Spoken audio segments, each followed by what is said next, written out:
ja dann letzten Endes wieder zurückverkauft um 15:30 und damit ja, haben wir quasi die Unterseite, die Oberseite, die so ein bisschen die Bodenbildung von dieser Seitwärtsphase ist, jetzt ganz grob gesehen.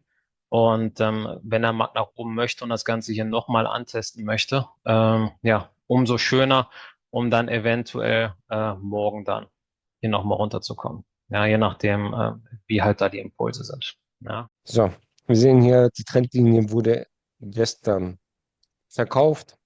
Heute haben wir kein neues Hoch gemacht zu gestern. Anschließend gab es diesen Post von Trump. Der Markt hat korrigiert. Ja, im Prinzip ist es eigentlich ein Short-Szenario. Wir haben auch hier ja, starke Abwärtsbewegung seit dem 27. gehabt wieder. Unten wurde es aufgekauft, ja, konnten kein neues Tief generieren. Dennoch ist es leicht unterhalb der 96. Bisschen mehr Short. Ja, zunächst mal diese beiden Levels, das hatte eben die 74 ja auch erwähnt. Die hatte ich mir auch markiert. Die 74 und die 64 tatsächlich. Und hier ist natürlich noch der VWAP und solange wir hier jetzt vor allen Dingen unter der 74 sind, ist das Ganze tatsächlich erstmal short. Also long ist wirklich dann hier erst, wenn wir hier nachhaltig dann wirklich drüber laufen. Ansonsten sieht das Ganze ja, eher shortlastig aus, zumindest zum aktuellen Zeitpunkt. Also die 64 habe ich mir markiert, die 74.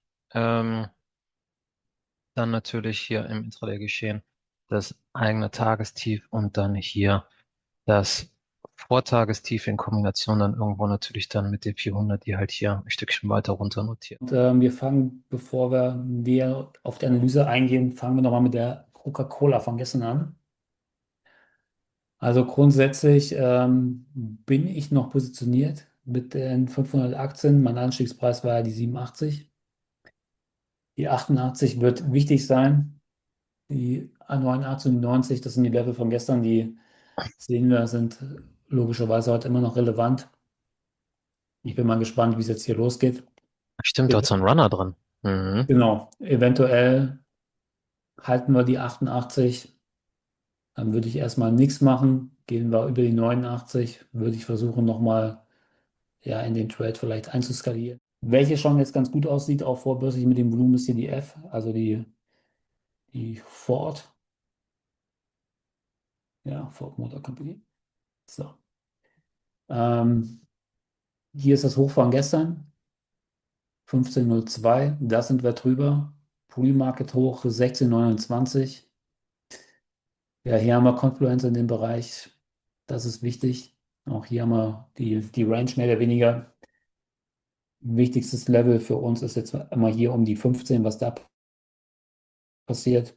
Hier in der Mitte machen wir auch erstmal nichts. Wenn sie hier tradet, wenn sie hier über das Pre-Market High drüber geht, 16,29, dann gucken wir uns auch da an, was passiert. Die beiden Hochs, die wir hier noch sehen in der Pforte. Also relativ einfach. Plan, auch hier zunächst erstmal abwarten, was passiert. Action hier unten an der 15,53. Liquidität sollte der Aktie passen. Ja, vielleicht wird das die Aktie sein, wo ich mir einen guten Trade vorstellen könnte, wenn das Level hält. So, Ford ist jetzt an der 16. Das ist auf jeden Fall ein ganz entscheidendes Preislevel.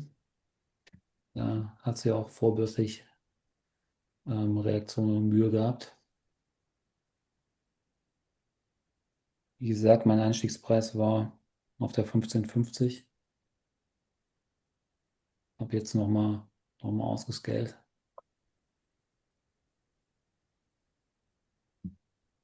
Naja, und vielleicht können wir das kurz mal zeigen. Ja, wir sind bei dir drauf, Patrick. Okay.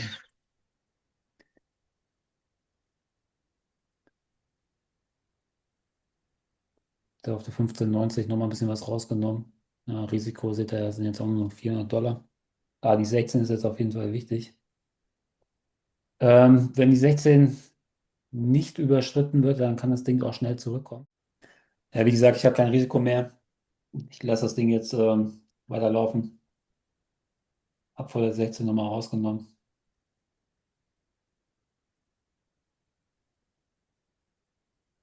die ist auf jeden Fall kriegsentscheidend für den weiteren Verlauf in der Aktie. So, an der Ford sind wir drüber die 16. Ich habe, wie gesagt, auf der 16 noch mal reduziert, habe 2.500 Aktien rausgenommen und ich werde jetzt vor dem Pre-Market-Teil noch mal 1,5 versuchen rauszukriegen.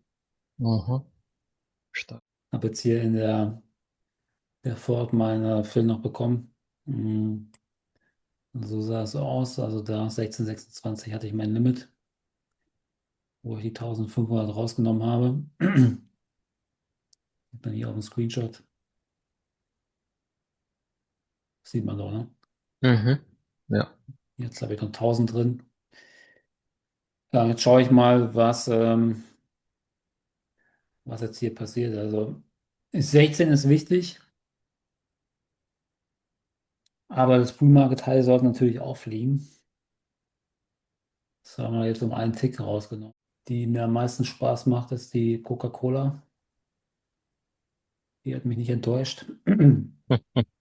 Die, Wow. die ist hoch zur 90. Konnte jetzt aber noch nicht einscannen. Ich dachte, die macht irgendwann mal eine Pause. Das heißt, ich bin mit meinen 500 Aktien noch in der Aktie drin. Aber das zeigt mir mal wieder, dass es doch sinnvoll ist.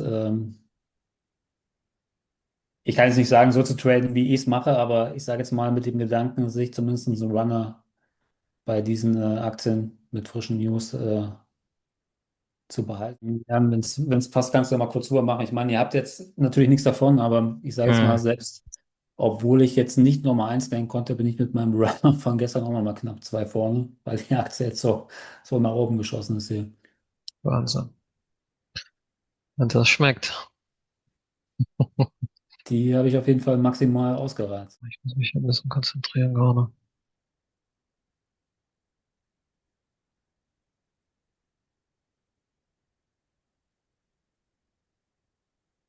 Ich habe nämlich jetzt die Hälfte nochmal reduziert, habe nochmal 2.500 rausgenommen.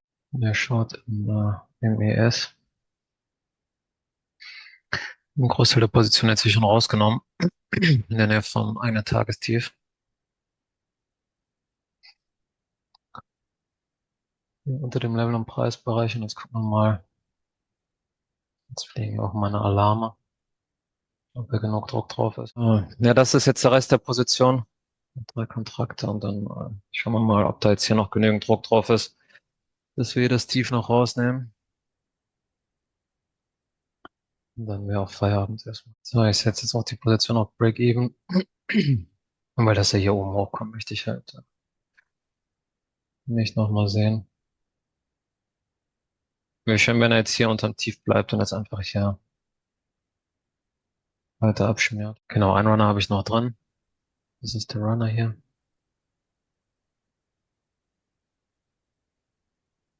Ich gehe meistens mit dem Großteil der Position vor meinen Zielen raus. Damit, wenn er nochmal zurückkommt, ja, und dann da konsolidiert ich dann nicht Ewigkeiten drin hänge.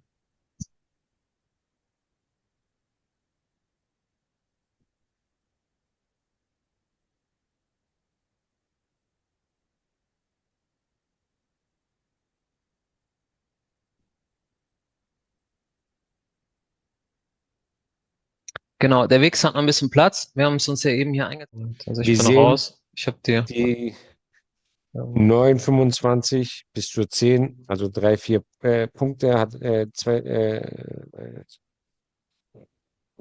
4 Ticks, beziehungsweise ein Punkt, hat er jetzt Volumen aufgebaut. Das ist schon mal ein positives Signal und der ist oberhalb. Und das ist jetzt Reaktion, Ziel, erstes Ziel könnte die 22 sein für den Long-Versuch. ja, und dementsprechend bin ich auch raus von meiner Position. Ich habe es hier noch mal kurz aufgemacht. Also den Runner habe ich unten auch dann geschlossen jetzt. Das war der ganze Track. Zur Zusammenfassung, wir haben die 43 erwähnt als Level für eventuell Long-Korrektur aus dem 1-Minuten-Chart und unterhalb davon ist er dann auch dort. Ja, ist ein Open Breakout nach unten, nicht nach oben. Haben wir hier. Die 22 hat dann hier nicht gehalten beim zweiten Versuch und anschließend hier die Value angelaufen, die ich als größeres Ziel quasi für den Short dann vermerkt habe oder mir